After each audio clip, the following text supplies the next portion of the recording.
এরপর আমরা উক্তি এবং উক্তির কারণ সম্বন্ধীয় প্রশ্নের 4 নম্বর প্রশ্নটি নিয়ে আলোচনা করব। এখানে বিবৃতি 1 এবং বিবৃতি 2 দুটো বিবৃতি দেওয়া আছে, বিবৃতি 1 আর বিবৃতি 2। বিবৃতি 1 এবং বিবৃতি 2 যা বলা আছে সেগুলো পড়ে যে নিচের 4টে বিকল্প আছে তাদের মধ্যে কোনটি সঠিক সেটি আমাদের বলতে হবে। আমরা প্রথমে বিবৃতি 2 নিয়ে আলোচনা করি। দেখো বিবৃতি 2তে কি বলেছে না, এ ও বি ঘটনা দুটি স্বাধীন হলে P of A union B equal to P A plus PB হবে। আমরা জানি যে দুটো ঘটনা এ ও বি যদি স্বাধীন হয় তাহলে আমরা কি লিখতে পারি, স্বাধীন হলে আমরা লিখতে পারবো P of A intersection B equal to P A into P B. তাহলে P of A union B equal to কত লিখতে পারবো, আমরা P of A union B এর ফর্মুলা জানি না, P of A plus P of B minus P of A intersection B. Next লাইনে আমরা এই P of A intersection B এর পরিবর্তে P of A into P of B লিখে দেবো। তাহলে আমরা P of A union B equal to লিখতে পারবো P of A plus P of B minus P of A into P of B. এটা কিন্তু দেখো প্রশ্নে P of A union B equal to দেওয়া আছে P of A plus P of B, তাহলে আমরা বলতে পারবো যে বিবৃতি 2 সঠিক নয়,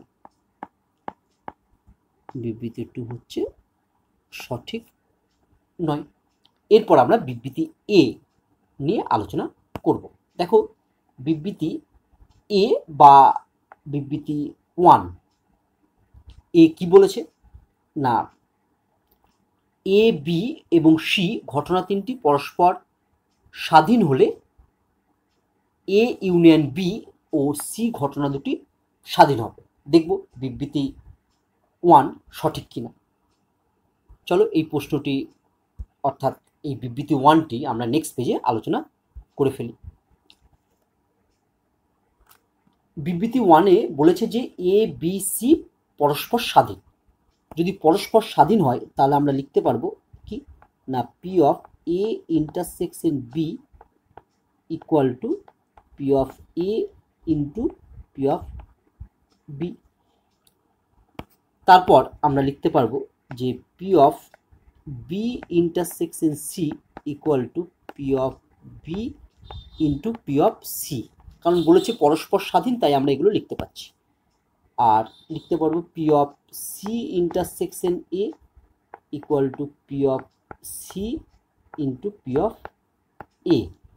আর সবশেষে লিখতে পারবো যে P of A intersection B intersection C equal to P of A into P of B into P of C.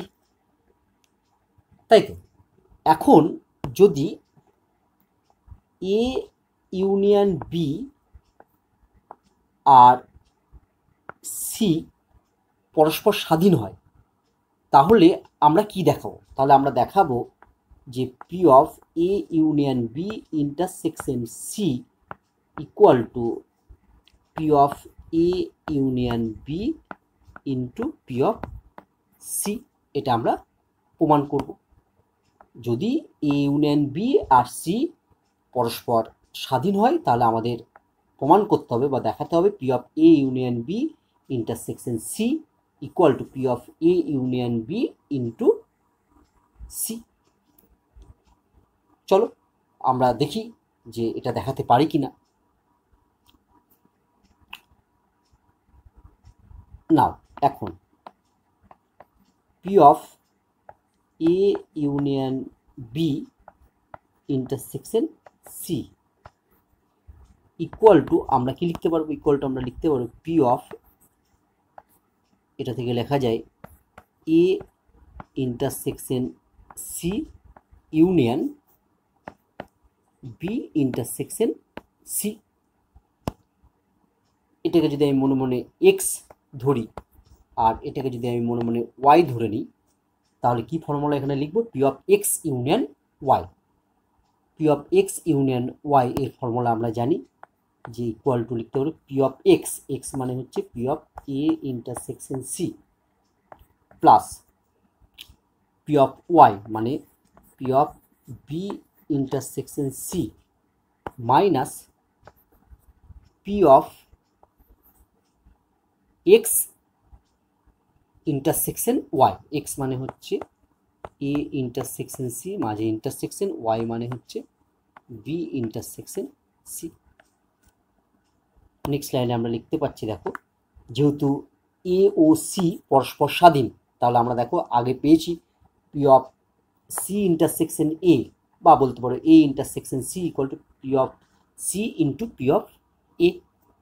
তাহলে এখান থেকে আমরা লিখতে পারবো এটা হচ্ছে P of A into P of C. P of B intersection C, সেখান থেকে আমরা লিখতে পারবো যে P of B into P of C, কারণ হচ্ছে বি আর সিও পরস্পর স্বাধীন। আর সবার শেষে এখান থেকে আমরা লিখতে পারবো দেখো মাইনাস পি অফ, এটা মানে হচ্ছে A intersection B intersection C. এরপর আমরা নেক্সট লাইনে প্রথম দুটো টার্ম যা আছে তাই লিখবো, আর শেষ টার্মটার পরিবর্তে কি লিখবো? দেখো এ বি সি পরস্পর স্বাধীন, তাহলে P of A intersection B intersection C এর পরিবর্তে আমরা লিখবো P of A into P of B into P of C. চলো আমরা নেক্সট পেজে যাই। নেক্সট পেজে আমরা লিখছি equal to P of A into P of C plus P of B into P of C, minus লিখতে পারবো আমরা P of A into P of B into P of C. এবার দেখো এই তিনটে টার্ম থেকে কি কমন যাচ্ছে? এই তিনটে টার্ম থেকে আমার কমন যাচ্ছে পি অফ সি, তাহলে ব্র্যাকেটের মধ্যে পড়ে থাকবে P of A plus P of B minus P of A into P of B equal to P of C into, আমরা এটা লিখতে পারি দেখো P of A plus P of B minus P of A into P of B. এখান থেকে আমরা লিখতে পারি P of A intersection B, কারণ এ ও বি যেহেতু স্বাধীন তাই P of A into P of B equal to আমরা লিখতে পারবো P of A intersection B equal to P of C into, এটা মানেই হচ্ছে P of A union B. তাহলে আমরা ফাইনালি কি পেলাম? না ফাইনালি পেলাম অতএব পি অফ, আমাদের ডান দিকটা ছিল A union B intersection C equal to, এটা যদি আগে লিখি তাহলে আমরা লিখতে পারবো P of A union B into P of C. এখান থেকে আমরা কি বলতে পারবো? এখান থেকে আমরা বলতে পারবো অতএব এ ইউনিয়ন বি ও সি পরস্পর কি না স্বাধীন, মানে ইন্ডিপেন্ডেন্ট, পরস্পর স্বাধীন। চলো এবার আমরা প্রশ্নে যাই। তাহলে আমরা কি বলতে পারবো? না বিবৃতি এ হচ্ছে সঠিক, বিবৃতি এ সঠিক। তাহলে দেখো এই চারটে বিকল্পের মধ্যে সঠিক অ্যান্সার কোনটি হবে? না চারটে বিকল্পের মধ্যে আমরা বলতে পারবো সি হচ্ছে সঠিক, বিবৃতি 1 সঠিক এবং বিবৃতি 2 সঠিক নয়।